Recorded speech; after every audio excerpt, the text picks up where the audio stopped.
Vite, vite. Et Bonjour bonjour. à tous, Bonjour bonjour tout le monde. Aziz. Bonjour.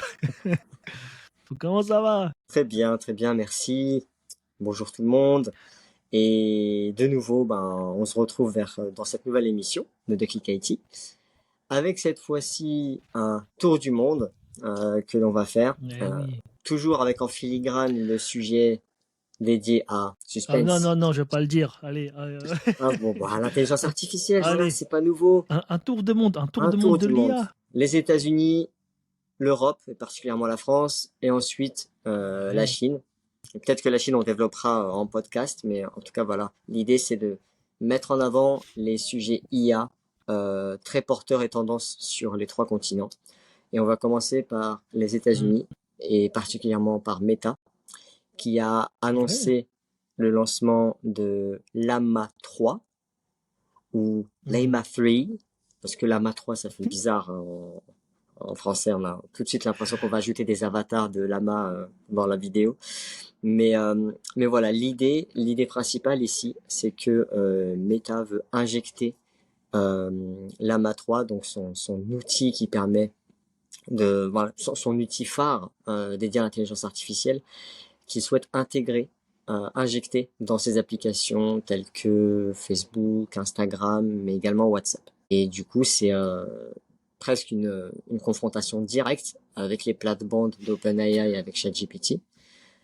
Et l'idée, c'est que Meta, de son côté, a une certaine force de frappe, non seulement parce qu'ils ont des experts IA très calés sur le domaine, et dans le même temps, ils ont des applications qui sont parmi les plus utilisées à travers le monde, qui se comptent en Mm. milliards d'utilisateurs.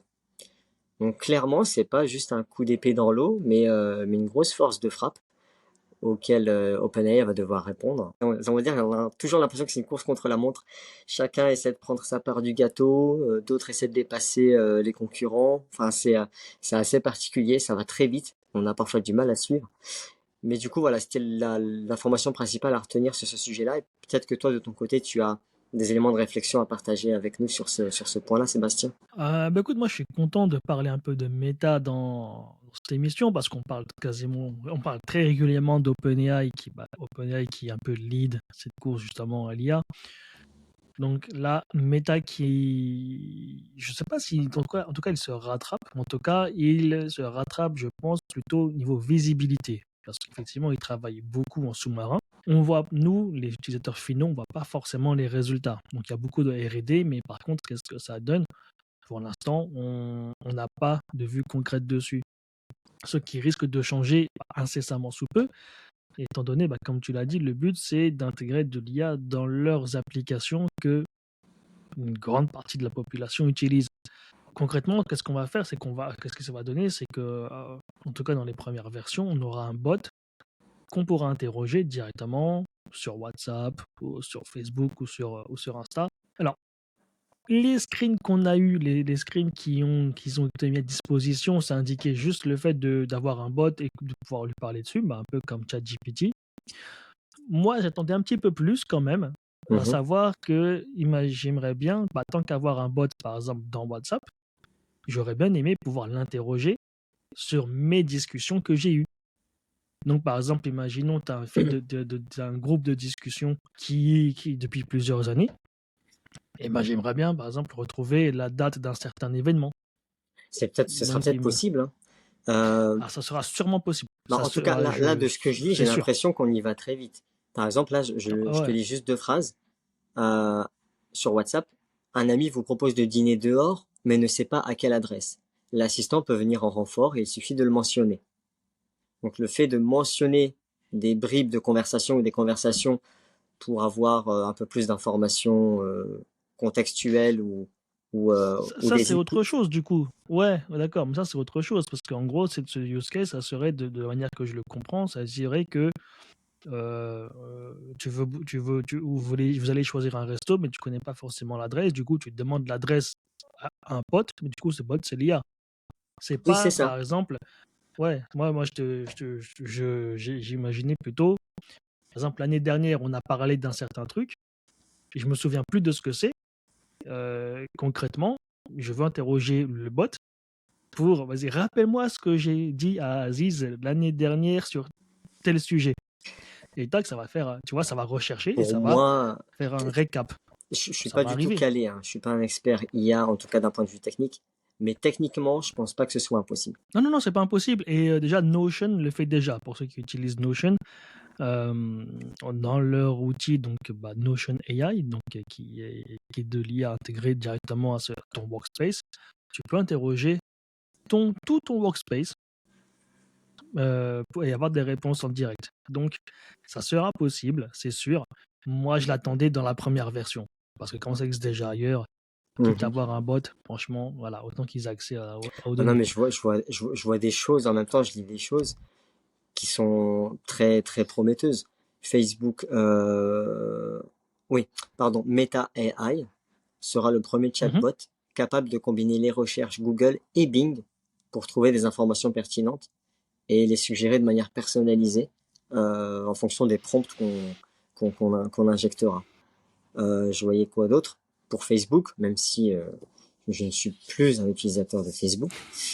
Lama 3 est capable de reconnaître le contenu d'un post pour créer des suggestions intelligentes comme par exemple sous une publication, une photo vous intrigue, bien cliquez sur le bouton AI pour savoir où est-ce qu'elle a été prise. Ça reste assez poussé. Au début, en fait, on va dire ces petites aides, ces petits coups de pouce ajoutés les unes aux autres, cumulés les unes aux autres, vont transformer complètement l'expérience en fait. Ouais, et puis c'est ce qu'on commence déjà à voir apparaître sur certaines applications photos, par exemple des Samsung ou des Google Pixel, ou même des Oui. iPhones, c'est pas de l'IA derrière, mais ça existe déjà, enfin, là, ces choses-là, qu'on voit apparaître un peu partout, ça fait sens. Et le truc, si je peux enchaîner sur ça, c'est est-ce qu'on va enfin assister justement au projet de Google Glass qui va ressusciter? Parce qu'il ne faut pas oublier que Meta a fait un partenariat avec Ray-Ban, Oui. donc pour créer des lunettes connectées. Donc il y a déjà des versions qui sont sorties, mais avant l'avènement de l'IA. Et donc maintenant, on va commencer à avoir, je crois que ça va être les Ray-Ban 3, il me semble, les Ray-Ban Meta 3, qui vont avoir de l'IA intégrée.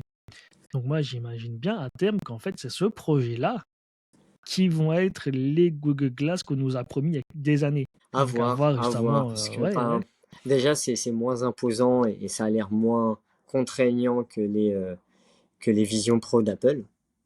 Du coup, et je pense que ce sera plus acceptable et ça fera moins gadget que les Vision Pro d'Apple. Donc, à voir concrètement ce que ça donne. Je me suis pas trop penché sur la question des Ray-Ban, de la collaboration entre Ray-Ban et Google ou Ray-Ban et Meta. Je sais pas ça va dans Non, quel Ray-Ban sens. et Meta. Et du coup, non, ce serait intéressant d'en savoir plus. Je suis pas, voilà, je porte pas des lunettes de soleil Ray-Ban.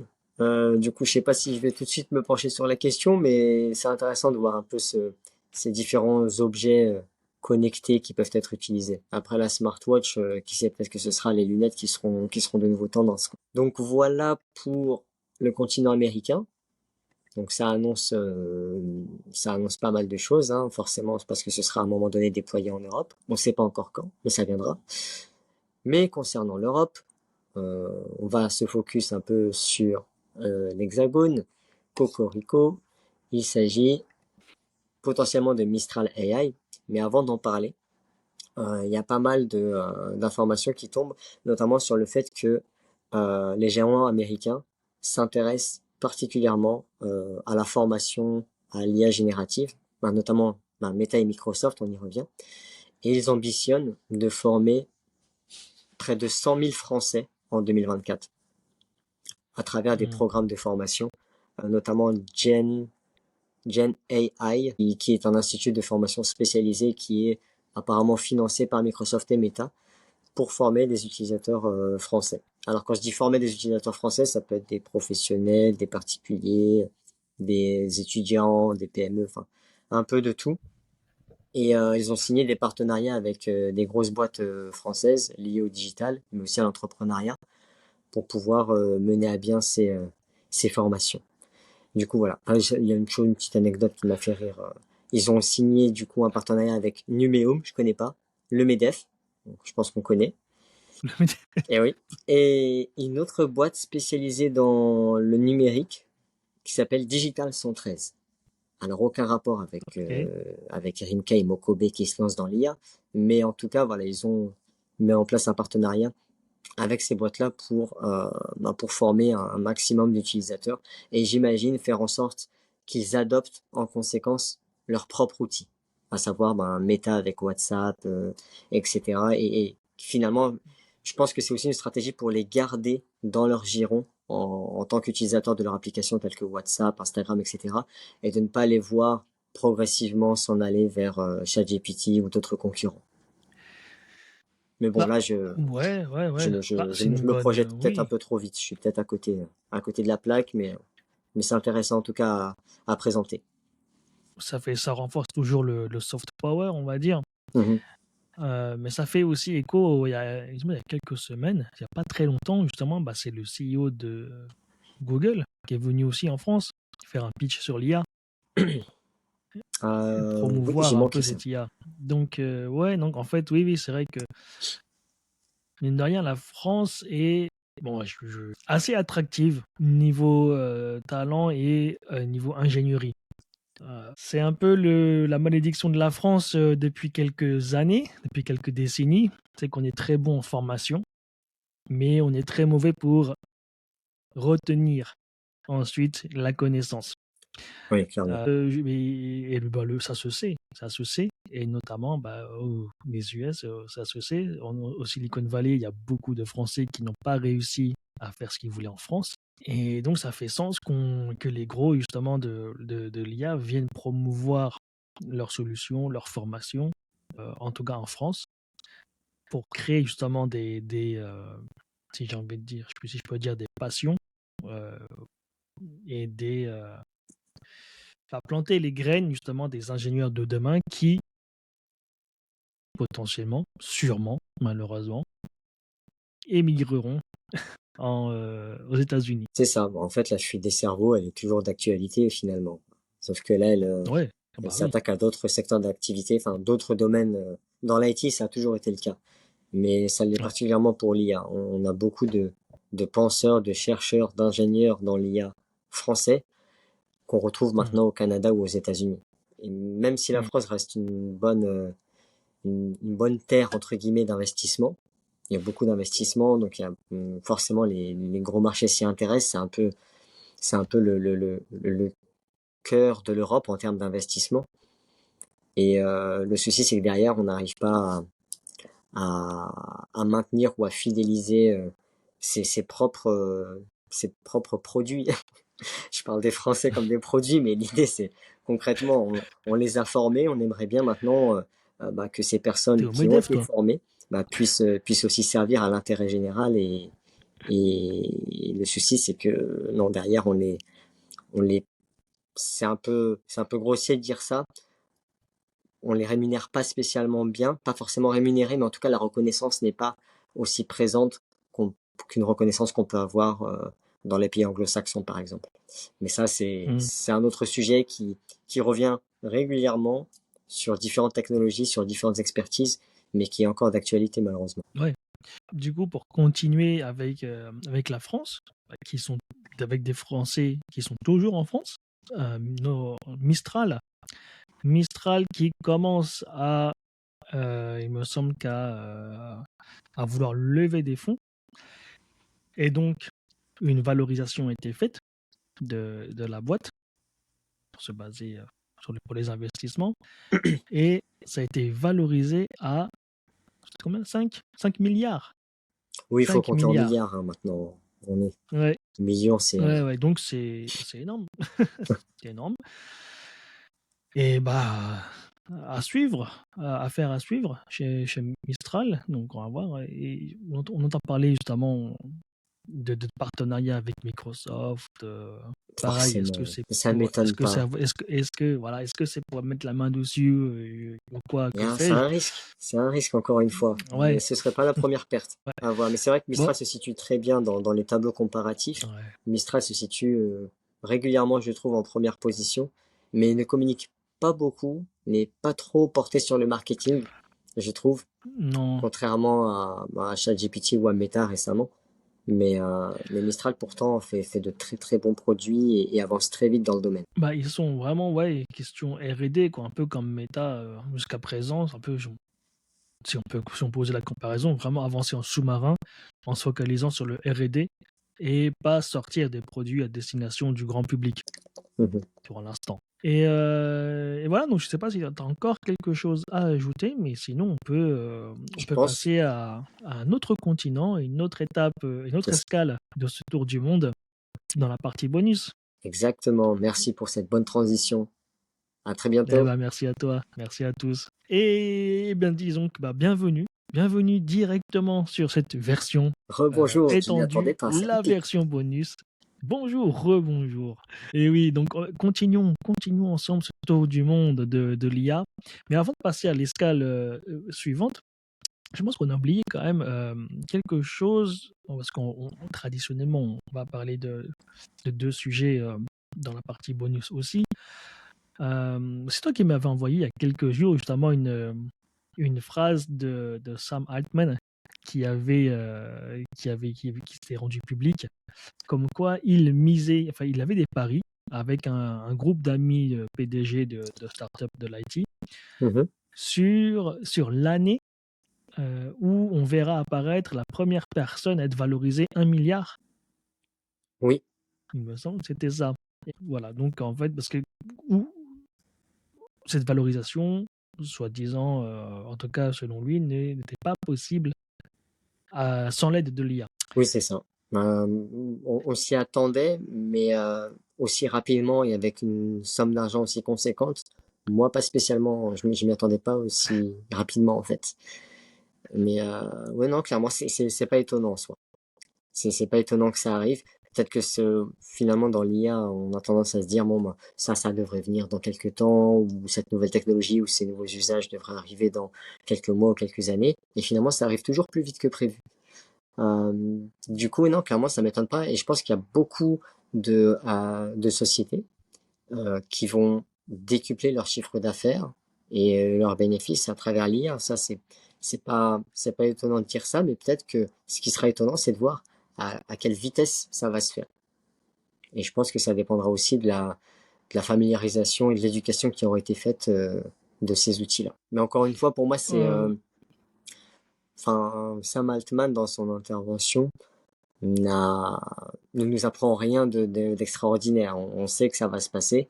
Lui, de son côté, il anticipe les choses un peu plus rapidement, mais en réalité, ce n'est pas tellement surprenant. Ouais.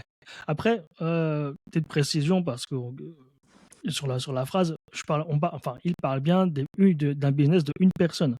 Oui, oui, oui, oui, Ouais, tout à pas fait. une compagnie. Donc, un solopreneur, pour reprendre les termes qui existent maintenant un peu dans un solopreneur qui pèse 1 milliard. Ouais, Après, ce solopreneur, on ouais. peut imaginer qu'il gère une société à lui tout seul. On peut imaginer que c'est un C'est ça. freelance. Oui, ah oui, ouais, bien sûr. Oui, oui. Bah, c'est pas un mec qui taffe tout seul. Bien sûr, c'est une personne, en tout cas, une boîte d'ânes associée, on va Voilà, dire c'est ça ça. comme ça, sans forcément de salariés récurrents, mais qui bossent plutôt. Parce qu'aujourd'hui, le modèle du solopreneur, c'est oui, effectivement, tout seul, principalement seul, mais avec des freelances et des assistants virtuels pour l'aider. Et maintenant, bah, avec l'avènement de l'IA, ses assistants personnels, par exemple, ou les différents freelances qu'il embauche, bah, peut être remplacé pour certaines tâches, pour travailler tout le temps plus vite, plus mieux, peut-être. Mhm. Voilà, mais en tout cas, avoir sa propre armée d'agents, d'agents AI, pour monter jusqu'à 1 milliard. Bon, ça me semble, waouh, c'est une personne qui fait ça. C'est celui Bah qui a tout écoute, gagné, quoi, en termes de respect et de profit. tu m'étonnes.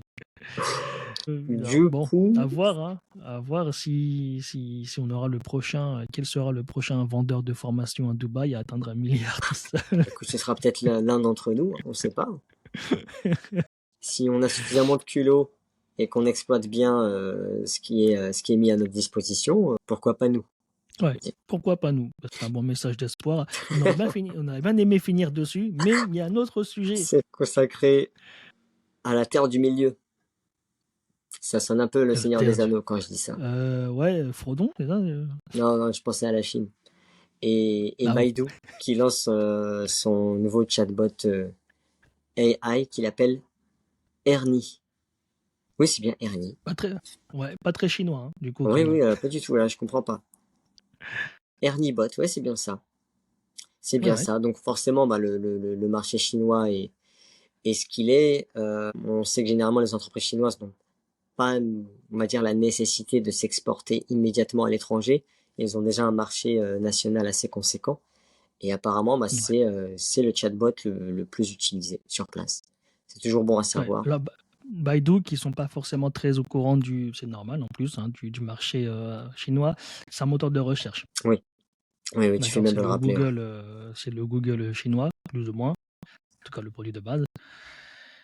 Et donc, bah, un peu logiquement, ils ont aussi leurs bots et qui ont atteint maintenant 200 millions d'utilisateurs. Mhm. Et 200 millions, bon, bah, évidemment, c'est énorme, mais est-ce que c'est énorme proportionnellement à la Chine? Bah, proportionnellement à la population chinoise, parce que 200 millions, oui, 200 millions de Français, c'est énorme. Et 200 millions de Chinois, je sais pas, je connais pas les Oui, pourcentages d'adoption des autres logiciels, ça dépend des exigences de AI chacun. ou non. Ouais, voilà, donc c'est un gros chiffre, bien sûr. Après, honnêtement, je ne connais pas si c'est un bon pourcentage d'adoption pour, euh, Oui. pour eux. Je pense que oui. Là, je lis les caractéristiques. Alors, on n'a jamais utilisé cette application, mais ErnieBot peut générer du texte, des images, du son et de la vidéo Et du son, ah à ouais, partir d'un vraiment le texte, hein, à partir d'un multimodal, prompt. ouais. Ouais, c'est quand même assez différent. Je l'apprends en même temps que toi, là. Il peut également parler dans Hmm. plusieurs dialectes chinois, dont le Sichuan, que je connais très bien. Depuis son Ouais, bah, je connais introduction, très bien son poulet. je vais continuer. Donc, depuis son introduction en mars, le modèle d'IA a acquis des compétences dans plus de 200 genres d'écriture, multipliant par Hmm. 1,6 la qualité du contenu. Alors, faut vraiment, je pense, être un, on va dire un expert en linguistique chinoise pour se rendre compte, je pense, de la poussée technologique que ça représente. Ouais. Mais je sais qu'il y a plusieurs écritures, plusieurs dialectes, mais d'un point de vue étranger, c'est difficile de se rendre compte finalement de la performance technique que ça représente. Mais j'imagine que ça doit être assez poussé. Et le Ouais. fournisseur chinois, pour compléter, déclare avoir investi 17 milliards d'euros dans la recherche et développement au cours des 10 dernières années sur ErnieBot, pour Ok. mettre en place Donc ErnieBot. effectivement, Donc c'est assez énorme. ouais. Donc comme on disait dans l'épisode précédent, c'est voilà, la techno IA, ça date pas forcément d'hier ou de l'année Mhm. dernière. C'est ça. Ok. On va dire Mais que c'est écoute, c'est seulement vrai que l'année dernière le début. qu'on commence à Ouais. voir émerger le résultat de tous leurs efforts depuis au Ouais. moins une dizaine d'années, quoi. Hum, hum. Et bah, écoute, mis à part le nombre de users voilà, qui est conséquent, moi, ce qui m'intéresse vraiment le plus dans ce que tu viens de dire, c'est que bah, il est multimodal, mais en plus, à un point où aujourd'hui, on n'a pas forcément de bot qui fait tout ça, en fait. Oui, Donc, génération de texte, de vidéos. T'as dit vidéo aussi, de Baidu? vidéo et de son, oui. Voilà, voilà. D'accord, ouais. Donc, effectivement, Je sais pas si on aujourd'hui, peut dans les outils l'utiliser, mais disponibles, s'il faut un VPN ou quoi, mais ce serait intéressant de... on pourra essayer, effectivement, ouais. Ouais, clairement, je vais y Donc, jeter un œil. ouais, parce qu'aujourd'hui, les choses dont on a accès, c'est texte et photos. Il y a des modèles qui spécialisés dans la génération de vidéos et de sons, Mhm. mais un modèle qui fait bien tout en même temps, aujourd'hui, en grand public, ça n'existe pas. En tout cas, côté western. Européen, occidental, oui. Bah, reste à voir. Moi, je serais curieux de tester l'outil, en tout cas.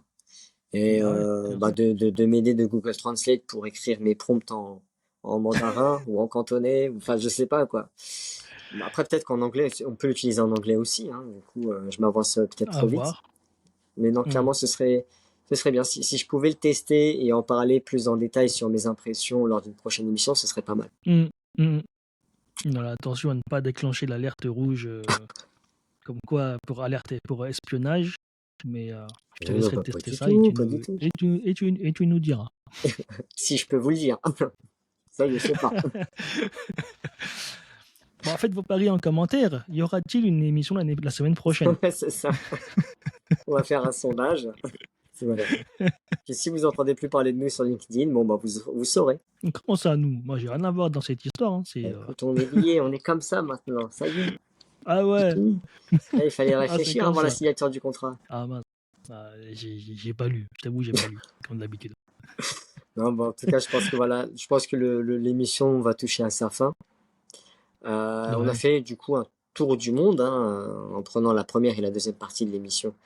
Un tour du monde des développements réalisés sur le sujet de l'IA générative, donc sur les 3 continents. Meta qui lance Llama 3, Mistral en France et Baidu avec son outil Ernie Chatbot. Et c'est intéressant de voir tout ça, on va dire, en prenant un peu plus de recul et de pas d'être focus sur un seul continent. Et je pense qu'on pourrait faire ça dans les semaines à venir, peut-être se focus sur d'autres continents. Et pas simplement sur Ouais, OpenAI c'est, qui bien sature le sûr. marché et l'attention. Bah ouais. Ouais, ce serait intéressant de faire des check-ups régulièrement sur l'avancée justement des différentes solutions. Où est-ce que chacun en est en termes de développement, de nouvelles fonctionnalités, taux d'adoption. Ouais, ça pourrait être pas mal, effectivement. Bah, Exact. encore un appel à l'action. Est-ce que c'est intéressant? C'est ça. Votez. Si Aziz survit à son test de Baidu, Oui, oui, vous en faites on pas. prendra en compte. Je viendrai sous un autre masque, si nécessaire. Enfin, avec un masque. Très bien. Ça Bah marche. écoutez, merci à Allez, vous. Merci à nos auditeurs. Merci Sébastien. merci. Et puis, comme Merci d'habitude, à on se dit à toi, la semaine merci à tout le prochaine. monde. J'espère bien. Merci. À toutes. Bye. Salut.